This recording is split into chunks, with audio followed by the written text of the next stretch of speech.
Health minister की press conference में। 17 लाख से ज्यादा रोज हर रोज, कल भी करीब 17.5 लाख पौने 18 लाख टेस्ट जो है भारत के अंदर हुए हैं। और सारे देश में थोड़ा सा डिस्टेंस ट्रेवल करने पर एक लेबोरेटरी की फैसिलिटी है। इसलिए देशवासियों से मेरी इस अवसर पर अपील है और अपने डॉक्टरों से भी ये अपील है कि जहां जहां संभव हो सके लोगों को कोविड एप्रोप्रिएट बिहेवियर को अपनाने के लिए, समय पर टेस्टिंग करने के लिए, टेस्टिंग के साथ साथ अपने आप को जरूरत के हिसाब से आइसोलेट करने के लिए, क्वारंटाइन करने के लिए और अपने कॉन्टैक्ट्स को भी एक प्रकार से पैनी निगाह रखकर समाज में वो अगर पॉजिटिव हैं तो वो आगे बीमारी को ना फैला पाएं, इसकी जो प्रयास हैं वो करें। और फिर जो साथ में जो आवश्यक ट्रीटमेंट है वो सारा का सारा हम अपने देश के लोगों को दें। मैं विश्वास के साथ कह सकता हूं कि जिस प्रकार से फरवरी के महीने में हमने अपने केसेस की संख्या को 10,000 से भी नीचे पहुंचा दिया था, ये हम सब के सफल प्रयासों से, सामूहिक प्रयासों से, total whole of government, whole of society approach के कारण, प्रीएम्प्टिव, प्रोएक्टिव, ग्रेडेड हमारे रिस्पांस के कारण हुआ था। आज भी जो है जितनी भी प्रकार की चीजों की आवश्यकता आज है या भविष्य में हो सकती है, उनकी सबकी प्रोएक्टिव प्लानिंग कर कर हमारे प्रधानमंत्री जी के मार्गदर्शन में हर चीज को, चाहे वो ऑक्सीजन हो, चाहे वो दवाइयां हो, चाहे वो रेमडेसिविर हो या कोई भी आवश्यक,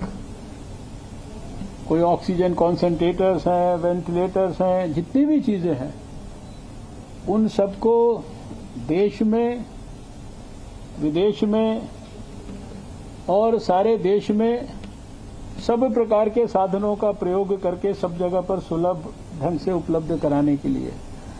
उसके लिए चाहे रेल का इस्तेमाल हो, चाहे हवाई जहाज का इस्तेमाल हो, चाहे उसके लिए रोड का इस्तेमाल हो, चाहे उसके लिए शिप का इस्तेमाल हो, चाहे उसके लिए विदेश का इस्तेमाल हो, चाहे उसके लिए कॉरपोरेट वर्ल्ड की जो कंट्रीब्यूशन हो, और चाहे दुनिया के बड़े बड़े देश भी जो है आज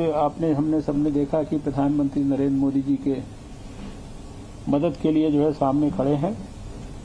तो मैं देशवासियों को बड़े विश्वास के साथ ये कहना चाहता हूं कि हम धैर्यपूर्वक पूरे विश्वास के साथ कोविड के खिलाफ जंग में अपना अपना कंट्रीब्यूशन करते जाएं, अपने कोविड वॉरियर्स के ऊपर विश्वास रखें। हमें इस कोविड की जंग का जो ये दूसरा एक फेज आया है, वेरिएंट्स के कारण आया है और दूसरे कोविड एप्रोप्रिएट बिहेवियर को समाज के द्वारा थोड़ा निग्लेक्ट करने के कारण आया है, इसमें भी हमारे को कामयाबी मिलेगी। मैं डॉक्टर माथुर आपकी टीम को पूरा धन्यवाद देता हूं। आपके इस एकेडमिक ब्लॉक के लिए भी बच्चों को भी बहुत बधाई देता हूं। और ये विषम परिस्थितियों के अंदर इसको हमें प्रारंभ करना पड़ा है, क्योंकि बहुत सारी सुविधाएं जो अस्पताल से यहाँ पर हमें लेकर आनी हैं और अस्पताल को बड़े पैमाने पर कोविड के लिए फर्दर हमें वहाँ की सर्विसेज को रैंप अप करना है। और मुझे पूरा विश्वास है कि आने वाले समय में लेडी हार्डिंग मेडिकल कॉलेज भी विशेषकर दिल्ली में कोविड के केसेस पर काबू पाने में अपनी महत्वपूर्ण भूमिका निभाएगा। आप सबके स्वास्थ्य की बेहतर कामनाओं के साथ आपको बहुत बहुत धन्यवाद। Presenting V News app available on Google Play and App Store. Download it now.